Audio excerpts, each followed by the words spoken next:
Les yeux dans les yeux, une émission politique, une vraie émission politique. Sans langue de bois, une émission qui vous édifie, une émission qui porte à la connaissance de la communauté congolaise, la communauté nationale et internationale de solutions. Elle apporte aussi des éléments clés. Nous parlons des yeux dans les yeux, sans langue de bois et sans tabou. Et nous allons aborder aujourd'hui un sujet important, un sujet de celui qui croupit en prison, Njombi Dongala. Njombi Dongala, comme vous le savez, a été abandonné par des gens, ses amis politiques, abandonné par Étienne Tshisekedi, il faut le dire. Et les gens sont restés dans le mutisme total. Aucune déclaration de l'IDPS, aucune déclaration de personne dont cet homme se sent trahi. Alors le secrétaire général de la démocratie chrétienne va nous parler un peu de cet homme. Comme les autres sont restés aphones, ni dit mot, comme on dit, qui dit mot consent. C'est-à-dire qu'on est en complicité avec les autres, ou est-ce qu'on est acheté? Tout cela, nous allons aborder cela avec notre ami Freddy Kita, qui va nous édifier, qui va nous dire des vérités, qui va aussi essayer aussi de placer la barre haute par rapport à ces combats qui mènent depuis très très longtemps. Et il est convaincu que nous aurions à la fin de ce combat la victoire. La victoire attendue, tant entendue par la diaspora et par tout le monde. Suivez-le.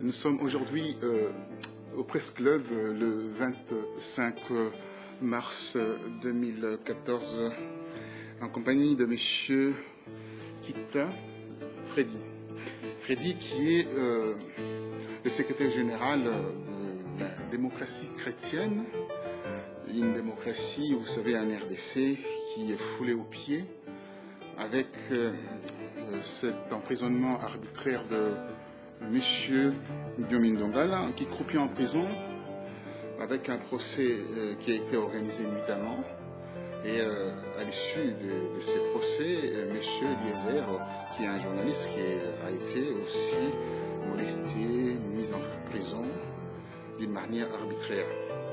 Et la raison pour laquelle d'ailleurs nous organisons le 27 de ces mois un forum international pour la liberté de la presse contre l'impunité, surtout pour les droits de l'homme, parce qu'on va mettre l'accent là-dessus. Alors, M. Kita Freddy va intervenir dans la commission, parce qu'on a fait 3 tables rondes, et il va utiliser cette table ronde pour marteler en termes politiques, en termes de droits de l'homme. Voilà, M. Kita nous donne cet honneur d'être avec nous ici au Presse Club, là où nous organisons souvent nos débats. C'est un endroit digne de ce nom. Et vous allez prendre votre petit déjeuner, comme vous n'avez pas pris ce petit déjeuner. Le Presse Club vous offre ces croissants, ces pains au chocolat et bien sûr ce jus d'orange pressé. Monsieur Freddy Kita, bonjour. Bonjour, monsieur Roger Bongos, l'international de Roger Bongos. L'international, oui, on est un peu, parce qu'on essaie un peu de sortir de cette, comme on dit, ces fautes de ghettos qui existent dans notre communauté. Pourquoi sortir de ces ghettos? Parce qu'il faut faire passer le message de la RDC. La RDC elle-même est déjà dans le ghetto économique. On le sait, les bailleurs de fonds ne font pas confiance à ces pays parce que avec les malversations, avec les rapports multiples qui sortent contre ce pays, indexant ces pays, a fortiori, nous avons besoin d'un État fort. Or, aujourd'hui, nous nous trouvons avec un non-État. Vous êtes en France, vous voyagez beaucoup. Dernièrement, vous étiez, quand je vous ai eu au téléphone, à Luxembourg, et après, vous partez à Stockholm, vous sortez de Stockholm, vous revenez en Italie, l'Italie en France. Tout cela, pourquoi? Pour essayer de faire sortir M. Diom Ndongala de prison? Merci beaucoup, M. Roger Bongos, surtout pour le travail des titans que vous ne cessez jamais de battre ici sur le terrain.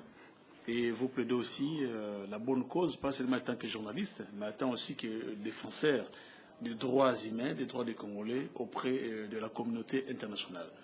Je vous remercie d'abord pour votre invitation. Vous savez que notre pays, comme nous ne cesserons jamais de le dire, est très malade de ses dirigeants et malade de tout ce que nous vivons aujourd'hui.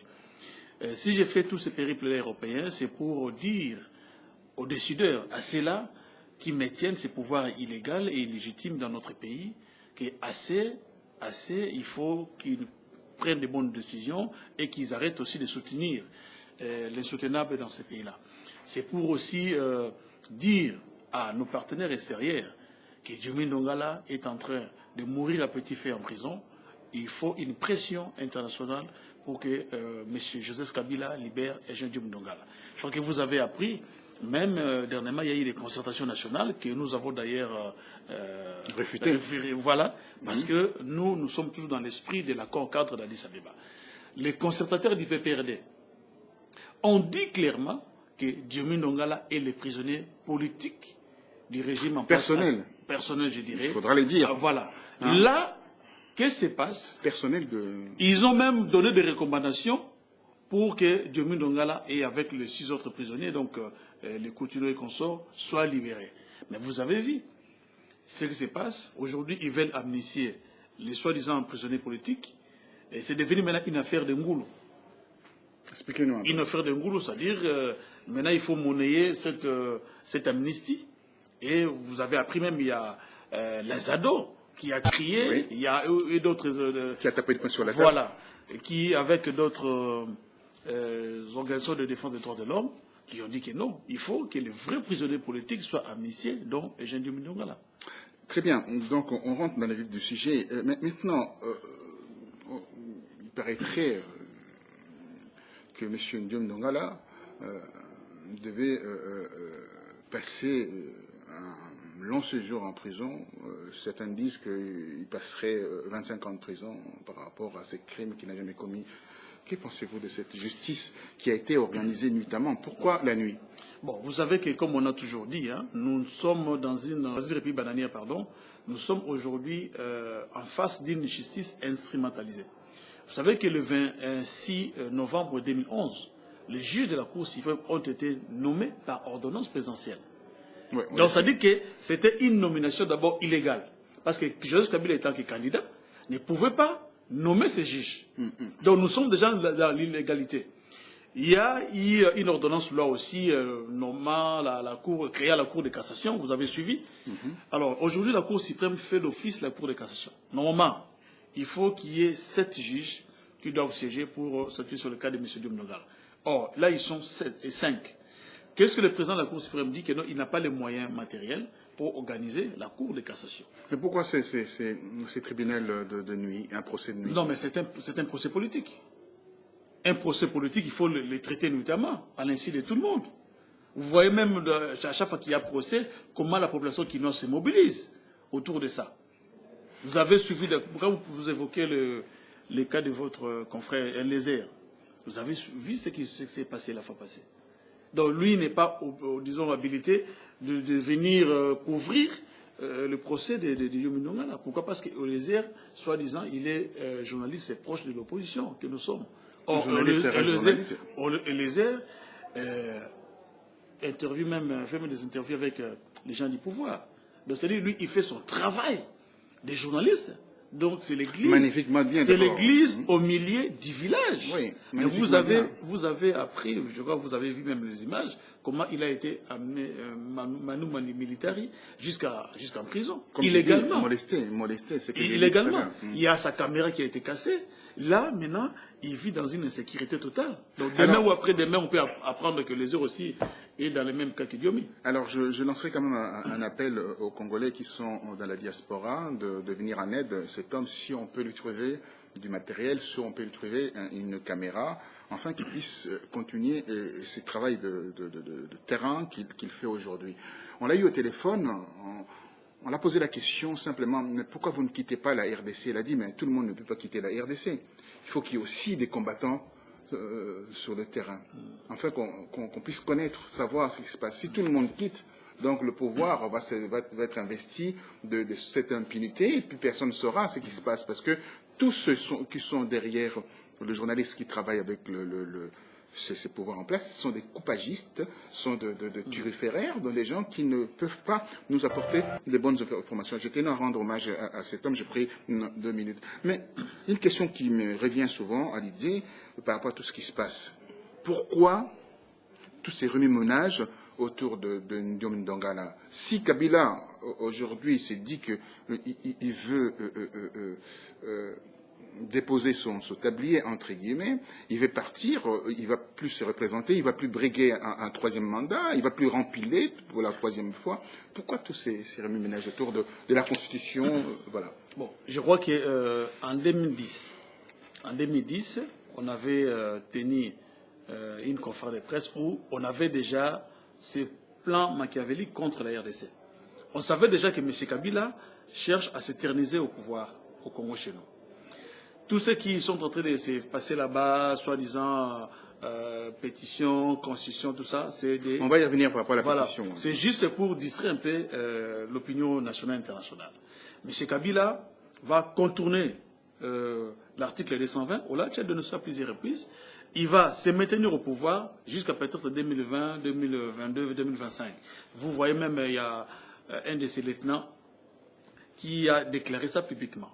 Vous avez suivi aussi à la réunion de Kingakati comment j'allais y venir, mais comme voilà. vous abordez cela, voilà. Avant d'aborder la réunion de Kingakati, j'allais poser, à l'issue de cette réunion de Kingakati, il y a un homme qui a une certaine personnalité, qu'on appelle deuxième personnalité, ou troisième personnalité de la République, pardon, Monsieur Minako, fera une déclaration qui m'a beaucoup choqué en disant que voilà, Kabila partirait lorsqu'il y aura un nouveau président pour le Congo. Qu'est-ce que ça veut dire, ces messages? En fait, c'est un message subliminal pour dire que donc, j'y reste. Voilà, donc c'est un message clair.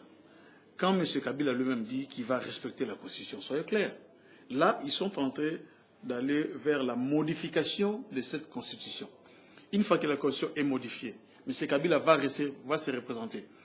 Et puis, ils vont faire que les mandats présidentiels soient de 7 et non de 5 ans. Donc, ça dit, il va respecter cette constitution-là qu'ils vont modifier. Donc, il va s'éterniser au pouvoir. Quand M. Minakou dit que M. Kabila partira une fois que le nouveau président sera élu et ils vont faire la remise et reprise, il est clair que tant qu'il n'y aura pas un nouveau chef de l'État, M. Kabila va se maintenir au pouvoir. Donc, le message est vraiment clair. Peuple congolais, ne vous laissez pas distraire par les discours de tel et tel. Donc, alors, nous savons très bien qu'il y a un groupe de gens qui ont tué, pillé, massacré, ne veulent pas voir M. Kabila quitter le Congo. Parce qu'ils seront aux arrêts. Pas à Kinshasa, mais à la Cour pénale internationale. Donc ils ont peur parce qu'ils ont commis des crimes au Congo.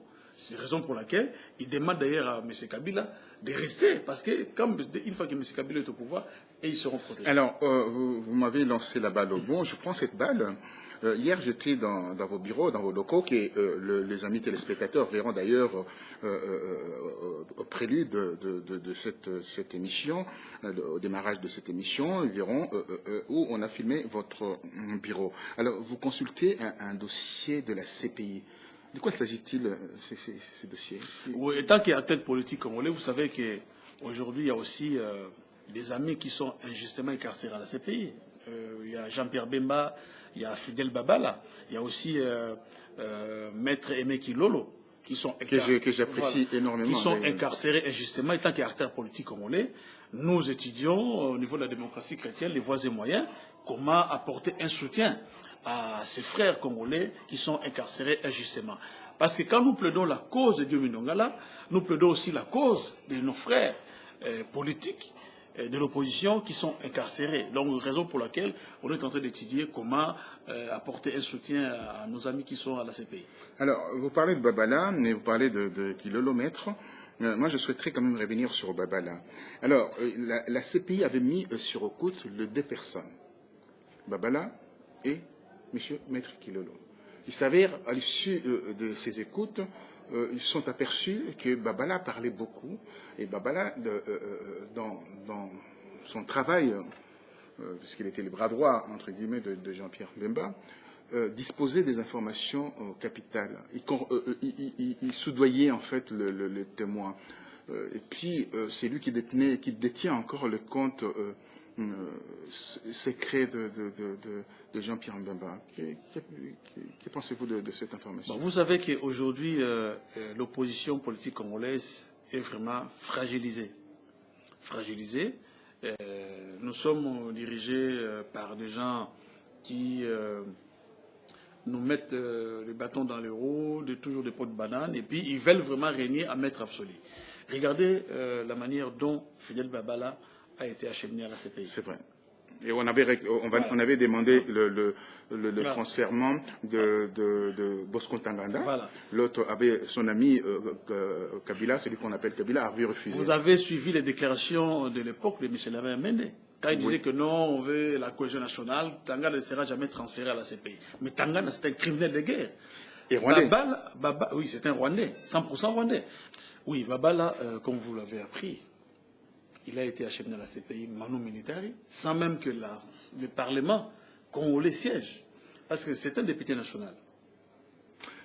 Oui, c'est un député national. C'est important. Bosco Ntaganda qui a commis des massacres, qui était un allié des crimes graves contre l'humanité, il faut bien le préciser. Crimes de guerre. Qui a été un allié de taille de M. Joseph Kabila, quand la CPI demandait à ce que ce sujet rwandais, 100% rwandais, soit transféré à la CPI, vous avez vu le gouvernement congolais, comment il était monté au créneau à l'époque, par la voix de M. Lamine Mende, que M. Bosco Ntaganda ne sera jamais transféré à la CPI. Ils l'ont défendu jusqu'à leur dernière énergie. Mais vous voyez un député national qui n'a jamais commis de crime, M. Babala, transféré à la CPI à l'insu de tout le monde, puis notamment. Donc, raison pour laquelle nous, la démocratie chrétienne, comme nous sommes un parti démocratique, nous sommes un parti national, un parti congolais, nous sommes là aussi pour défendre les cas de tous citoyens congolais qui voient que non, ces intérêts ne sont pas, disons, pris en compte par le gouvernement. Donc, cette histoire montée autour de Maître Kilolo et Babala... Non, c'est une cabale, c'est un montage. C'est un écran de fumée. C'est un montage grossier et malheureux. Le procureur Louis Moreno, vous savez qu'il était accusé de corrompre les témoins en Centrafrique. Est-ce que vous le savez ça? Je suis au courant de ça, bien sûr. Voilà. Je connais bien ce dossier. Il y a un témoin d'ailleurs qui avait écrit à Moreno pour réclamer un peu son enveloppe.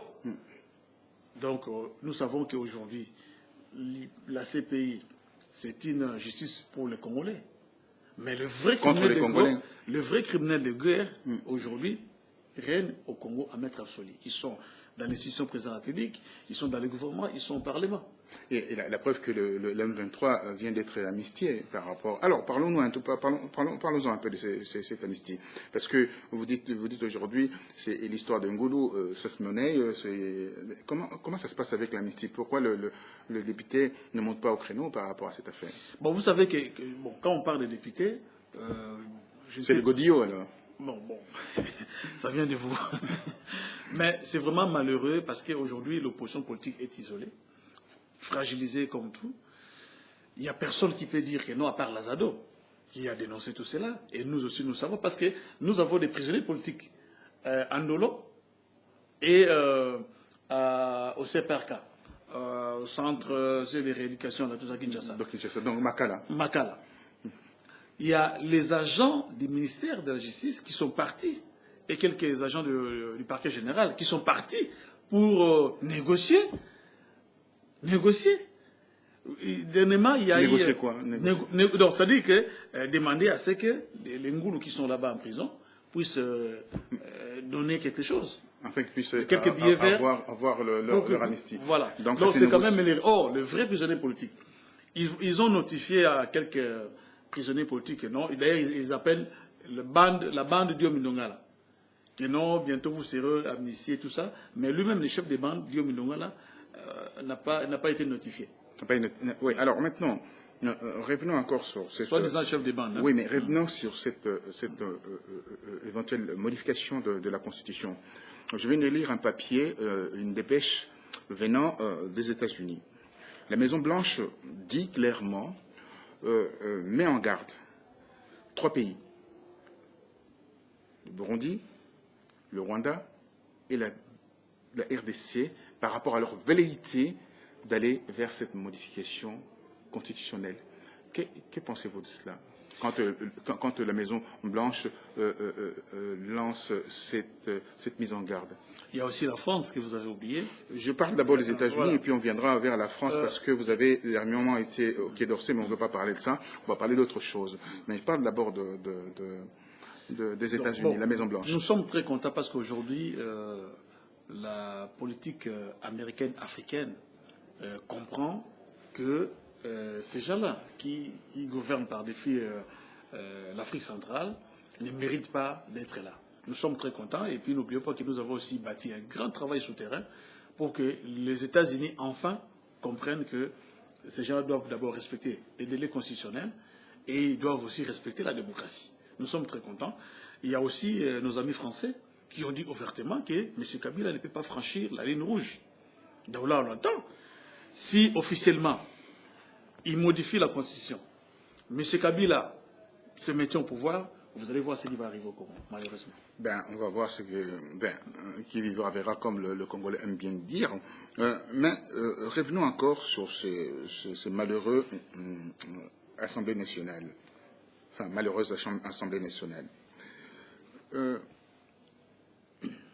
Parlement est pour le peuple. Or, on veut mettre en place le vote indirect pour élire un président de la République. Qu'est-ce que cela veut dire? Monsieur Roger Bongos, je crois que vous connaissez tout ce qui se passe chez nous. Nous allons nous lever comme un seul homme. D'abord, la Constitution, je vous dis, ne sera jamais modifiée. Il n'y aura jamais le vote au suffrage indirect. Là, que M. Malou ne se trompe pas d'adresse. Donc, il nous verra, même dans son profond sommeil, il va nous voir. Là, on ne laissera pas passer cette loi-là à l'Assemblée. Et nous appelons aussi nos amis qui sont au Parlement d'être conscients quand même. Mais il ne peut pas tout le temps être acheté par... Oui, mais c'est que moi, je n'arrive pas à comprendre.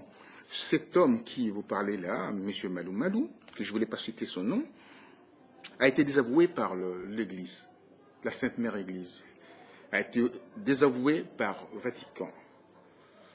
Et on connaît le casserole que cet homme traîne. On connaît son passif. Comment se fait-il que vous avez laissé cet homme prendre la place de la société civile pour gérer cet organe, la CENI? Oui, bon, écoutez, c'était un passage, comme on dit, un coup de force de la part de M. Kabila pour imposer Malou à la tête de la CENI.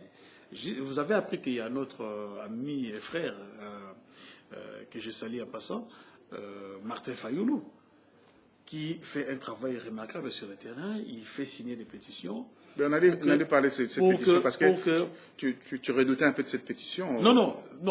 Ce que Martin fait, je le soutiens. Ah, d'accord. Mais ce que les autres veulent faire. Ah, d'accord. Okay. Ce que les autres veulent faire. Oui, je comprends. Ce que les autres veulent faire pour essayer de faire passer la modification de la Constitution. Nous, on soutient Martin Fayoulou. Ah, d'ailleurs, nous sommes derrière cette action. Il faut qu'il arrive à récolter les 100 000 signatures qui exigent la loi. Qu'est-ce que ça va faire, ces 100 000 signatures, s'ils venaient à avoir ces 100 000? Nous sommes, soi-disant, dans un État démocratique. On peut les dire vite. Il faut respecter la Constitution. Donc, nous sommes derrière l'action de Martin Fayoulou. Et je crois que bientôt, là, il va récolter les 100 000 signatures. Alors pardonnez-moi de vous couper encore. Et quand il faisait ce travail de terrain pour aller vers le souverain primaire, il récupérait leur adhésion, donc les signatures, il s'est fait tabasser par le policier. Mais ce n'est pas la première fois que Martin Fayulu soit tabassé. Ce n'est pas la première fois. Vous savez, être opposant au Congo, ce n'est pas facile. Moi-même qui vous parle, le 26 avril 2013, j'ai failli être enlevé en pleine rue de Kinshasa, vers 15 h. Donc, nous sommes, même tout en état ici, des fois, on reçoit des coups de fil anonymes, des menaces, même des morts. Mais nous continuons le combat. C'est pourquoi je demande. C'est nous tous, d'ailleurs, moi aussi, d'ailleurs. Je sais ce combat. Vous savez comment voilà. Vous savez là où se trouve mon portrait. Oui, je sais. Donc, je demande d'ailleurs à Martin Fayulu d'être courageux sur le terrain. Nous sommes de cœur avec lui et il y a même les membres de la DC qui font aussi, qui participent d'ailleurs à cette campagne pour que les 100 000 signatures soient. Alors, le but de ces signatures. C'est pour faire partie de M. Malou Malou de la CENI. Comme vous venez de le dire, il a été désavoué par Vatican et l'Église catholique. Donc, il ne fait plus partie de l'Église catholique. Normalement, si Malou Malou était honnête, il allait démissionner de lui-même. Mais comme il est préparé à ça, alors. Il va jusqu'au bout. Il y a aussi ça. Il y a l'argent. Ouais. L'autre est sorti déjà avec un pécule assez important, son ami Ngoï Mulunda. Parce que normalement, si on était dans un état de droit, M. Malou Malou et Ngoï Mulunda devaient être arrêtés. Arrêtés, oui, parce qu'ils ont fait indirectement assassiner les gens. En 2006 et en 2011, vous savez que le 26 novembre et le 28 novembre, il y a eu des morts à Kinshasa. 26, 27, 28. Il y a eu des morts à Kinshasa. Jusqu'au 30 novembre. Voilà, il y a eu des morts à Kinshasa. Oui, nous, la démocratie chrétienne, le 28 novembre et le 26 novembre, on a perdu 7 membres. Alors, comment se fait-il que le rapport qui est sorti de Human Rights Watch, qui dit que voilà, il y a plus de 39 morts, c'est plus que ça. Non, il y a eu plus de 300 morts ces jours-là. Et puis, on avait aussi découvert à Kimwenza, une charnière. Ils ont. Oui, ils ont tué les gens et ils sont allés les enterrer là-bas, à Kimwenza. Ça a été filmé. Si vous posez la question à Franck Diom, il va vous dire, parce qu'il s'est rendu sa place là-bas, il a filmé ça. Qui? Franck Diom. D'accord. Okay. Donc, aujourd'hui. Rappelez-nous qui est Franck Diongo, parce que les gens doivent le savoir. Franck Diongo, c'est un opposant comme nous. Hein. Il milite. Voilà. Il milite en faveur du peuple congolais. En faveur du peuple congolais.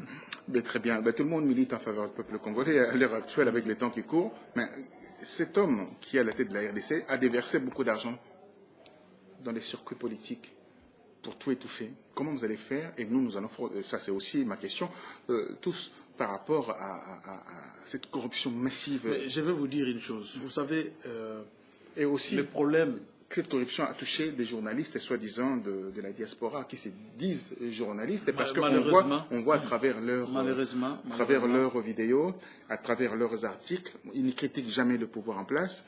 Et quand il s'agit de parler de ce gouvernement-là, ils parlent de ce gouvernement-là. Quand il s'agit d'inviter les gens qui tuent le peuple congolais, ils invitent les gens qui tuent le peuple congolais pour leur donner une tribune. Voilà, c'est là où on voit que ces gens-là sont de connivence avec moi, je vais vous dire une chose. Hein. Le problème n'est pas M. Kabila. Le problème, c'est l'entourage de M. Kabila, les Congolais qui entourent M. Kabila. Vous savez que en 2001, quand M. Kabila a pris le pouvoir, il ne savait pas par où commencer. En 2002-2003, quand il y a eu ce gouvernement soi-disant de coalition nationale 1+4, M. Kabila voulait lâcher en 2006. Oui, mais ce sont les Mobutistes qui sont revenus au pouvoir. Les Mokolo, tous ces mots. Les Mobutistes, je ne sais pas le nom des gens. Non, moi les Mobutistes qui sont revenus au pouvoir, qui ont donné des stratégies à M. Kabila, qui ont dit à M. Kabila que non, il faut être là. Nous sommes avec vous, nous allons vous encadrer, nous allons vous soutenir. Et tout ce qui se passe aujourd'hui dans notre pays, c'est l'ancien régime qui est en train de monter ça. Alors, donc nous sommes victimes. Nous ne sommes pas en face de M. Kabila comme adversaire, mais nous sommes en face des gens qui ont avant-hier pillé les pays, massacrer l'économie de notre pays et qui veulent encore se maintenir. Alors, je tiens à vous rappeler, ici dans la diaspora aussi, il y a ces gens de gus. Quand tu dis gus, c'est-à-dire que c'est pas assez fort. Ces genres de goujats qui veulent instrumentaliser la diaspora pour dire que voilà, nous les anciens mobutistes, nous pourrions faire quelque chose pour le Congo. Moi, je pense que c'est non. Non, ils ont fait 32 ans au pouvoir. Ils ont déjà. Vous voyez aujourd'hui, Roger Bongo, si on a l'AFDEL, ça c'est la continuité de l'AFDEL. Tout à fait. Si on a l'AFDEL aujourd'hui, c'est à cause de ces gens-là. Donc, quelque part, ils doivent se taire s'ils sont honnêtes. Hein, c'est ça que les Français appellent l'honnêteté intellectuelle. Ils doivent quelque part se taire et laisser les pays continuer sans eux. Alors, je pense que vous devez laisser la place, vous, ceux qui ont conduit le Congo dans cette ruine, dans ce désastre, vous devez laisser la place à la jeunesse, la nouvelle jeunesse congolaise qui est dans la diaspora, de la force vive de la nation, de M. Kita, c'est la nouvelle génération, qui n'ont pas les mains tachées de sang, donc doivent, je pense, que mener ce combat pour ramener la probité dans ces pays. Alors, pour aller vers la fin, parce que vous allez prendre votre train, vous venez d'Agar Montparnasse pour prendre votre billet, et vous voyagez encore au nom de la démocratie chrétienne. Tout ça pour chercher le voisin moyen afin que cet homme, ce brave homme, soit libéré. Je voulais un peu revenir en arrière. Vous savez pourquoi aujourd'hui le régime de M. Kabila en veut tellement à Eugène Mdongala? Voilà, c'est ça que je veux savoir. Vous savez la prestation de serment, je vais révéler ça ici aujourd'hui, de Etienne Tshisekedi. C'est Eugène Mdongala qui a organisé ça. C'est Diom Mdongala qui a organisé ça. Je vous le dis aujourd'hui. Alors, ça c'est la primeur. Le tapis rouge que vous avez vu, que M. Tshisekedi a marché sur, c'est Eugène Mdongala qui a fait entrer ça dans la résidence, dans la présence, dans la résidence de Tshisekedi qui est provisoirement notre présidence de la République. Donc ça dit que les services de sécurité, le régime en place est au courant de tout ça. Les marches pacifiques qu'on organisait chaque jeudi pour réclamer l'audit du fichier électoral, Eugène Mdongala. Les réunions qui se tenaient de l'opposition à Fatima, Eugène Mdongala. L'élection du candidat commun de l'opposition, Etienne Tshisekedi, Eugène Mdongala. Donc ils se sont dit, si aujourd'hui on arrive à fragiliser ce monsieur-là, vous voyez aujourd'hui, depuis que Diomi est vraiment incarcéré, qui parle? Personne. Alors, je vais revenir par rapport à ça. Je vais revenir par rapport à cela, ces problèmes de leadership. Dites-moi, est-ce que M. Etienne Tshisekedi n'a pas trahi Diomi Ndongala? Alors, vous avez été franc de me dire que vous allez faire une primeur, nous dire la vérité sur ce que M. Diomi Ndongala a organisé autour de ce président élu qui n'a pas encore son impérium. Alors, cet homme n'a-t-il pas trahi Diomi Ndongala? Parce que il devient aphone, il ne parle pas, il ne dit rien, il ne réagit pas en fonction de ce que Diomi Ndongala subit aujourd'hui. Comment on peut traduire ces silences? Bon, même... je ne souhaite pas avoir la langue de bois. Soyez gentil. Non, je vais vous dire une chose. Je vais vous dire une chose, cher ami Roger Bongos. D'abord, merci pour votre question. Partout où je passe, les gens me posent cette question. Même auprès de la communauté internationale. Je sais. Alors, on en a parlé hier. Voilà. Je vais vous dire que Etienne Tshisekedi Wamulumba, qui est notre chef de l'État, élu démocratiquement, n'a jamais trahi Eugène Mdongala et ne le trahira jamais. Pourquoi je dis ça? Etienne Tshisekedi fait... Ça, c'est un discours politiquement correct. Hein. C'est un... Etienne Tshisekedi... Ça, c'est de la langue de bois. C'est un... Non, laissez-moi terminer. C'est les bois de Kamba ou les bois de... C'est un Etienne Tshisekedi qui fait un grand travail souterrain que je ne peux pas dévoiler ici sur le petit écran. Et je vous dis que le 23 décembre 2011, quand le président Tshisekedi avait prêté serment devant la nation, devant Dieu, et le 20 janvier 2012, il avait fait son discours à la nation. D'abord le 31 janvier, le 31 décembre, il a fait son discours à la nation. Le 20 décembre 2012, il avait aussi, il s'est adressé aussi à la nation, il était clair dans ses propos. Aujourd'hui, moi personnellement, je suis en contact permanent avec le président Etienne Tshisekedi. Nous travaillons ensemble et nous on ne va pas dévoiler le travail que nous sommes en train de faire. Mais je vous dis qu'Etienne Tshisekedi soutient à 100% Eugène Diom Ndongala. Il y a un travail qui s'est fait et bientôt vous serez content. Alors, vous n'êtes pas membre du DPS, ça on le sait. Mais je poserai quand même cette question en tant qu'acteur politique. Comment se fait-il que Maman Martre chasse Albert Moleka de l'imiter comme ça, comme un va-de-pied? Je souhaiterais avoir cette réponse. Alors, il y a quelque chose qui se passe. C'est l'histoire de placer un fils Tshisekedi à la tête de l'UDPS. Alors, on veut liquider des gens qui... Bon, je ne suis pas au courant, c'est vous qui me prenez. Je l'ai dit. J'ai appris seulement que... J'avais dit pas de langue de bois, mais apparemment vous êtes à peine sourire. Non. J'ai appris seulement que le directeur de cabinet, Albert Moleka, a été chassé. Par qui, je ne sais pas. Je viens de le dire. Vous me l'apprenez. Par qui, je ne sais pas. Est-ce que vous trouvez ça normal, quelqu'un de cette stature, de cette intelligence? Parce que c'est un homme extrêmement intelligent, que j'apprécie d'ailleurs de son intelligence, et son calme d'ailleurs. C'est cette retenue qu'il a. Comment se fait-il qu'il soit à la fois jeté en pâture comme ça? Comment voulez-vous, les gens qui sont en face, qui sont au pouvoir, peuvent respecter encore ces gens-là? Ça, c'est la cuisine interne. C'est pas la cuisine interne parce que ça transpirait. Vous êtes un homme politique, vous êtes de l'opposition, oui, vous avez mis des galons sur les épaules d'Etienne Tshisekedi, là, en disant qu'il est notre président de la République. Alors comme c'est notre président de la République, parlons-en. Dites-moi, alors pardonnez-moi, je vais aller. Comment se fait-il que ce président de la République ne réagit pas? Mais il réagit, vous voyez qu'il réagit à quoi? Ouais. Je dis que moi, je ne vais pas créer de polémique. Moi, je suis en train de parler parce que moi, je suis exaspéré. Je vais dire franchement la vérité, je suis exaspéré. Voilà. Oui, ça c'est vrai.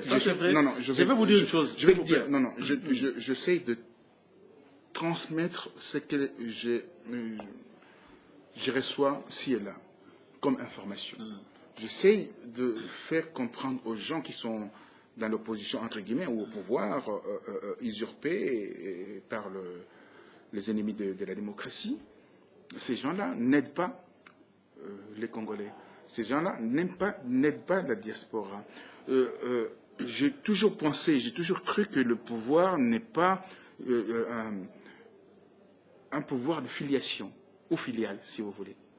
Comment voulez-vous, de père en fils, qu'on devient président ou on devient membre? D'abord, je suis désolé de vous dire que je n'ai pas cette information-là, ou peut-être vous êtes mal informé quand vous dites que de père en fils. L'IDPS, je ne sais pas moi de l'IDPS, mais en parlant de l'IDPS, je sais que c'est un parti bien structuré, comme la démocratie chrétienne. Alors, mon cher ami, je vais... Non, laissez-moi terminer. Je vais couper ça. Non, laissez-moi vous terminer. Laissez-moi terminer, s'il vous plaît. Okay. Alors, parlons un peu de M. Moleka. M. Moleka, moi, personnellement, je suis très mal placé pour parler de M. Moleka ou de ce qui s'est passé. D'ailleurs, j'étais à l'extérieur avec vous quand ça s'est... vous avez des antennes. Mais je vais vous dire une chose. Il y a eu certaines... Non, laissez-moi terminer.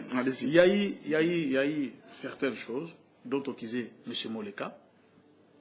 Alors, selon les informations que moi j'ai eues personnellement, quand ils ont vérifié, il s'est avéré que c'était vrai. C'est pourquoi, je ne sais pas s'il est suspendu ou chassé définitivement. Ça, je ne sais pas vous le dire. Mais je sais qu'il est accusé de beaucoup de choses. C'est pourquoi... Ça, on laisse ça dans leur cuisine interne. Mais sachez une seule chose, qu'il y a quand même un tiraillement. J'ai reçu un appel des hauts membres, un responsable de l'IDPS, qui rentre dans la dissidence. Les gens de Rigini, hein, vous connaissez à peu près, il y a 2 camps. Oui, je sais. Comment ça se passe. Les gens là m'ont appelé, m'ont dit des choses extrêmement graves. J'ai noté tous ces éléments-là. Des choses extrêmement graves. Si je le sors aujourd'hui, ça va exploser l'IDPS. C'est ce que j'ai dit. Je ne veux pas le dire. Mais simplement, comment voulez-vous combattre un ennemi qui est devenu très fort, entre guillemets, quand je dis très fort, entre guillemets, parce que c'est-à-dire on dit c'est des géants pieds d'argile, hein, tout ce qu'on peut dire. Et voir cette scène qui se passe à Kinshasa, et les fils de cette descendance, qu'on les chante dans des chansons, ça rentre dans des bars à champagne à $1000 par bouteille, claque des sous, roule avec de voitures achetées pour sa femme, pour lui-même, de Range Rover coupés, tout ça, etc., faire de tapage à Kinshasa. Vous croyez que c'est quelque chose de bien, mais je ne vais pas citer les noms des gens. Mais les gens là doivent se reconnaître. Non, parce qu'il y a une trahison du peuple congolais. Non, la diaspora, le peuple congolais attend le mot d'ordre, attendu peut-être le mot d'ordre ou cette histoire d'impérium, mais apparemment, on est en train de rouler tout le monde à la farine. C'est pour cela que je me permets de le dire aujourd'hui et que les Congolais doivent se réveiller. Oui, je détiens ça, c'est le message. Si des gens me défient par rapport à ça, je sortirai ces éléments. Bon, moi j'aimerais plutôt qu'on parle de Diomi Ndongala, de la démocratie chrétienne. Non, ça fait partie de la démocratie chrétienne parce que cet homme a été trahi. C'est ça que je viens par rapport à ça. C'est des trahisons en trahison. Comment se fait-il que cet homme croupit en prison, aucun membre du DPS sort dans la rue pour marcher pour Diomi Ndongala? C'est ça que je suis en train de dire aujourd'hui. Bon. À cause de ça, on va arriver là. Parlons de combattants. Non, pardonnez-moi. Non, s'il vous plaît, cher ami, vous me posez une question, vous êtes journaliste, et vous me posez une question, attendez quand même la réponse. Parlons de combattants. Je crois que si vous mettez votre micro baladeur, les combattants vont vous donner, vont s'exprimer, ils vont vous donner leurs impressions par rapport à tout ça. Donc moi je suis très mal placé, tant que secrétaire de la démocratie chrétienne, pour parler de l'IDPS, pour parler de la cousine interne de l'IDPS. J'aimerais plutôt qu'on évoque de vraies questions qui nous touchent directement. C'est des vraies questions. Bon, je sors de là. C'était des vraies questions dans le sens où moi j'ai mal au cœur en tant que citoyen congolais. Non, je suis d'accord avec vous parce que partout on passe. Partout on passe, je pense qu'on vous dit cela. Oui, si, bien sûr. Je dis une seule chose. Cet homme, croupit en prison, sa femme vit des situations difficiles. La situation est telle que je me demande comment on peut laisser cet homme qui a pris le flambeau d'un homme qui, en fait, ne réagit pas. C'est-à-dire que le président Etienne Tshisekedi ne réagit pas personnellement sur les cas d'espèce de ce monsieur. Alors moi, je me dis, est-ce qu'on doit, comme on dit, il a sa famille. Il a mis en place, tu sais pourquoi il a été arrêté, vous le savez bien, parce qu'il a mis en place, en fait, l'AMPP, voilà, ça a commencé là. Vous savez comment ça a commencé? Quand ils sont partis. L'organisation de la messe, le 20 juin. Oui, juin. voilà, quand ils sont partis à la messe. Oui. Et après, ce pouvoir a pu dire, écoutez, qui a organisé cette messe? On le sait. Donc, je ne vais pas rentrer dans les détails. On est au courant de tout cela. Mais je suis en train de dire, on se tire dans les pattes. Mais on doit se sacrifier pour quelqu'un, mais on doit quand même des retours pour voir quelque chose. Alors maintenant, on passe de cela. Je reviens maintenant sur Diomi Ndongala. Quelle est l'issue favorable par rapport à votre séjour ici en Europe? Vous êtes pressé, là, vous allez prendre votre train à 11h30, vous allez le regrouper, donc vous allez prendre celui de midi 35. Dites-moi, nous sommes arrivés où par rapport aux démarches, en fait, que cet homme soit libéré? Et je pense que l'opposition est fragilisée à Kinshasa. Martin Fayulu ne fait pas beaucoup de poids. Les Lisanga Bonganga qui vont se mettre avec le monsieur 3%. Vous savez qu'est-ce que c'est? Vous savez qui est monsieur 3%? Vous le connaissez? Oui, alors le président de l'Assemblée nationale du Sénat. Comment on peut se mettre avec ces messieurs 3% vous savez pourquoi on l'appelle messieurs 3% d'ailleurs, hein, parce qu'il récupérait toujours au niveau de Fonds monétaire international 3% de remboursement de dette de la RDC, comme il était un bon élève. Voilà, très bien. Voilà. Alors, comment se fait-il qu'on peut rester derrière ces criminels qui est parti avec 150 millions que Mobutu l'avait confié pour aller acheter des armes? Il fuit, il revient, il devient... comment on peut rester derrière cet homme? Bon, parlons un peu du procès politique de Diomi Ndongala. Je crois que vous avez appris que la radio Kapi, vos confrères de la radio Kapi, ont publié un article disant que Diomi Ndongala est condamné à 28 ans de prison. Vous savez qu'il y a quelques journalistes de la radio Kapi qui travaillent avec les services de sécurité, dont l'ANER. Alors, c'était un faux article que d'ailleurs je dénonce ici. On a d'ailleurs écrit à la radio Capi de corriger leur article parce que jusque-là, il n'y a pas encore. Pourquoi vous n'intentez pas un procès? Parce que ça ne sert à rien parce que nous sommes dans une république bananière et puis nous sommes considérés comme une opposition farouche à M. Kabila. Donc, nous savons que même si on tentait un procès contre la radio Capi, ça va nous amener nulle part. Diomi Ndongala n'est pas encore... non, il y a la procédure qui est sous son cours normal, mais vous savez que lors de la dernière audience, comment ça s'est déroulé? On a exigé la presse de défi, elles sont arrivées dans la salle. Malheureusement pour eux, ils ne connaissent ni la date du viol, ni le bureau de M. Diomi, ni même la couleur du véhicule de M. Diomi, ni même la marque. Et le filet n'existe pas d'ailleurs. Voilà. Donc, il y a l'une d'elles qui dit que non, moi j'ai été violé le 19 juin à Willery, au rond-point Willery. Oui, au rond-point Willery, c'est vague. Il y a un certain, je ne peux pas citer son nom là, un garçon qui était ici en France, qui faisait d'ailleurs un sale boulot ici, il faisait le chèque, tout ça. Il est maintenant là-bas, proche de Joseph Kabila, il est député, soi-disant. Et c'est lui aussi qui est... C'est un féman alors, un Chekoula. Oui, c'est un féman lui aussi, parce qu'il est complice.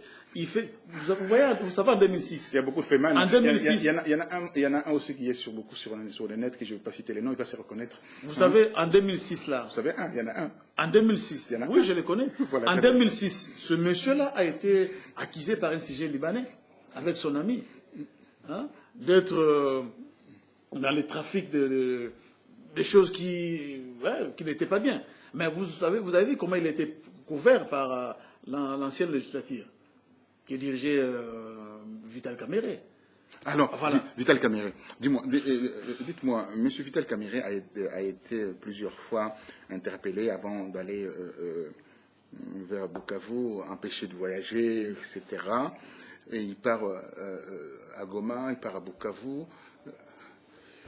Et il montre à tout le monde que Kabila avait triché dans l'Est de la RDC parce qu'on avait dit que l'Est appartenait à Kabila. Or, quand Vital Kamerhe est parti, cette marée humaine a démenti complètement. C'est un garçon courageux.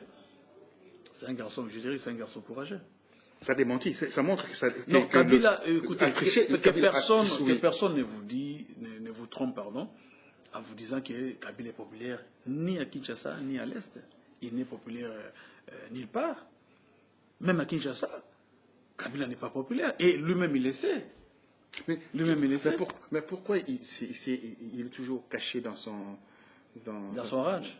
Dans sa ferme. Moi, je dirais pas ranch, ferme. Parce que ranch, ça donne un peu une dimension américaine, tout ça, etc. Dans sa petite ferme rwandaise à Kingagati, comment on voit ça? Mais c'est le style Mobutu qui revient, non? Vous avez connu Ouele, Kawele, vous avez connu Guadolite, c'est le même style qui revient. Bon, il est entouré par des Mobutistes. C'est vrai, ça vous me fait rappeler quand même quelque chose. Merci de nous rappeler cela. Alors, dites-moi, qu'est-ce qu'on peut espérer avec la RDC aujourd'hui pour aller vers la fin maintenant? Parce qu'on va faire une autre émission encore pour essayer d'expliquer un peu comment les choses vont. Moi, ce que je vais demander au peuple congolais, c'est d'être unis. Surtout à la diaspora ici, les combattants, les résistants, d'être unis. Ils sont déchirés, mais quand il y a... Je demande aussi à la presse congolaise d'être responsable. Comme le Roger Bongos, le Freddy Moulongo, qui font un grand travail ici. Il faut être une presse responsable. Il ne faut pas trahir le peuple congolais. Si aujourd'hui, Diomi Ndongala avait cédé, il allait être le premier ministre de M. Joseph Kabila. Ça, je vous dis. Mais il a dit pas question. On est venu faire une proposition et en vous proposant aussi un poste gouvernemental. Il a dit pas question. Rentrer dans le circuit. Pas question. Je suis là pour défendre les intérêts de la population congolaise. Si, même là, si Dieu me dit oui, j'accepte, il sort de la prison, ils oublient tout et ils travaillent avec elle. Mais Dieu Ndongala a dit non, je garde ma conscience, je reste là. Autant mieux mourir en prison que travailler avec ces gens-là.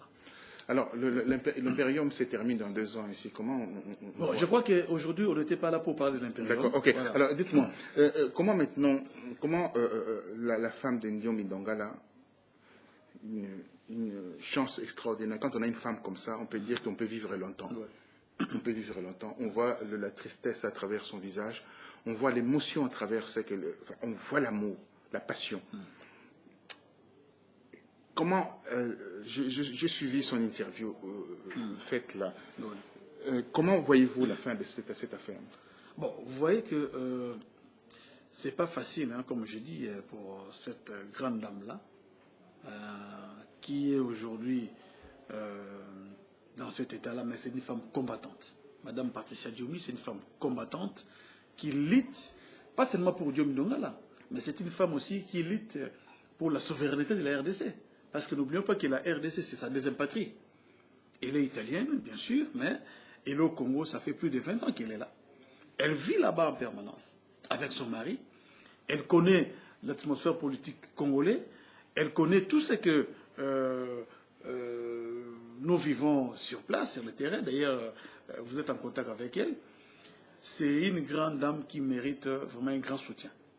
Oui, elle mérite un grand soutien. Pour terminer, vous avez un mot de la fin. Vous avez lancé un appel à la diaspora congolaise sur l'unité. Vous avez lancé aussi un appel au niveau de la presse coupagiste qui travaille indirectement pour ce gouvernement en place. Dites-moi, qu'est-ce que vous pourriez encore lancer un message, pas à l'endroit de la diaspora, mais aux Congolais en général? Parce que la diaspora demande aujourd'hui un soulèvement populaire. Il ne veut pas aller aux élections, parce que d'abord, il ne vote pas. Parlons un peu de ces élections-là 2016. Est-ce que vous croyez à ces élections-là? Et donnez votre mot de la fin. Bon, moi personnellement, je ne crois pas à ces élections. Regarde, vous voyez vous-même, déjà, les lieutenants de M. Kabila, comment ils se comportent. Je ne crois pas à ces élections. D'abord, nous voulons que M. Malumalu quitte la CENI. Nous voulons la vraie recomposition de la CENI. Nous voulons une CENI neutre. Nous voulons aussi que l'état de droit soit respecté dans notre pays, la démocratie. Nous voulons voir Ege Diomi Dongala et les autres prisonniers politiques qui sont avec nous de la démocratie chrétienne libres. Et nous voulons aussi que la vérité des urnes soit respectée. Je demande aussi à ton confrère Eliezer Tamboué d'être courageux. Et d'être prudent aussi. D'être prudent aussi, je sais. Eliezer, tu me connais bien, on se connaît très très bien. Je t'encourage, je t'ai toujours encouragé comme tu le sais, mais sois prudent. Continue ton travail. Tu es chez toi au Congo et personne ne te fera du mal. Donc tu as le soutien, pas seulement de ma personne, mais de toute la démocratie chrétienne et de tes confrères aussi de la diaspora. Donc nous sommes de cœur avec toi. D'ailleurs, bientôt, si Dieu le veut, on se verra et puis on va partager notre petit verre. Merci. Oui, merci. Alors, le 27, on parlera d'Eliezer, où on a fait l'enregistrement de son témoignage, et son témoignage passera en direct. Donc, on ne passera pas tous les témoignages parce que c'est 30 minutes de témoignage, mais on passera 7 minutes de témoignage, le moment fort où vraiment il explique comment il a été molesté et ramené jusqu'à la prison de Makala. Et nous sommes de cœur avec vous pour vous dire simplement, continuez. Et moi, j'apprécie votre travail. J'apprécie, comme vous dites vous-même, hein, que le combat, c'est pas dans la diaspora, le combat, c'est sur le terrain. Et ce que vous faites là, vous êtes 100 fois plus que tous ces gens qui crient dans la diaspora ici, qui sont combattants, ils sont résistants, tout ça. La vraie résistance, c'est ce que vous faites, vous, et vous êtes l'homme à féliciter et à aider surtout. Merci à vous. Dieu qui nous aide, nous apporte un peu la subsistance. On pourra vous aider à avoir une belle caméra. Merci à vous, à très bientôt. Merci.